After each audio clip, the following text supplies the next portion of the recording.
ఈ మధ్య కాలంలో చంద్రబాబు నాయుడు గారు కూడా మాట్లాడుతూ 6 గ్యారెంటీ పూర్తయిపోయినాయి. ఎవరైనా మాట్లాడితే వారి నాలుగు మందమైనట్టు అన్న మాటలను ఎలా 6 హామీలు ఎవరికిచ్చారు? ఒక గ్యాస్ బండ్ ఇచ్చారు. మొన్న కనుక తల్లికి వందనం వేశారు.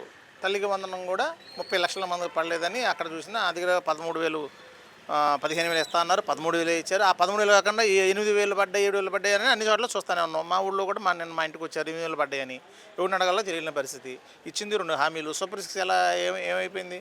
ఇప్పుడు ఇంట్లో ఓటు హక్కున్న ప్రతి ఆడపడికి 1,500 ఇస్తానన్నారు, ఇచ్చారా? ఉచిత బస్సు ఇస్తానన్నారు, ఇచ్చారా? రైతు భరోసా ఇస్తానన్నారు, 2 సీజన్లు పోయినాయి, ఇచ్చారా? ఇవ్వలా.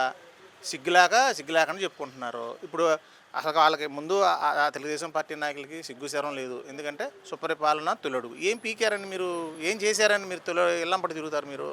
కాకపోతే మీ దౌర్జన్యాలు అడావుళ్ళు ఎక్కువ ఉన్నాయి కాబట్టి ప్రజలు కూడా ఏమి ఓటు వచ్చే టయానికి, ఓట్లు వేసే టయానికి అదేంటో చూపిస్తారు.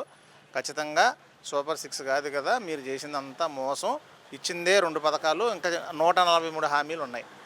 చూస్తున్నాం. అచ్చెన్నాయుడు గారు కూడా నెలకు 1,500 అనే పథకం, శ్రీనిధి అనే పథకం అమలు చేయాలంటే కనుక రాష్ట్రాన్ని అమ్మాలని చెప్పండి.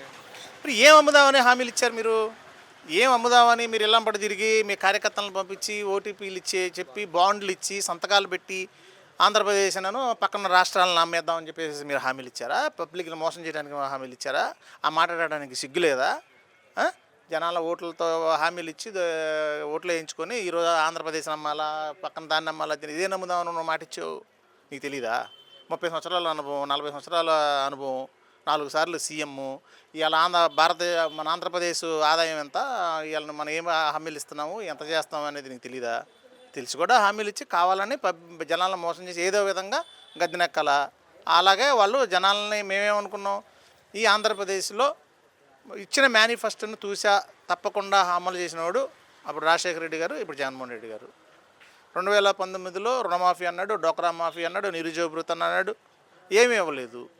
మళ్ళీ అయ్యే పథకాలు పెట్టి మళ్ళీ వస్తున్నాడు కాబట్టి, జగన్మోహన్ రెడ్డి గారు చెప్పింది చేశాడు కాబట్టి ఖచ్చితంగా జగన్మోహన్ రెడ్డి గారి వైపున జనాలు ఉంటారు అనుకున్నాం. కానీ జనాలను వాళ్ళు నమ్మించగలిగారు. వాళ్ళు అందులో సక్సెస్ అయ్యారు.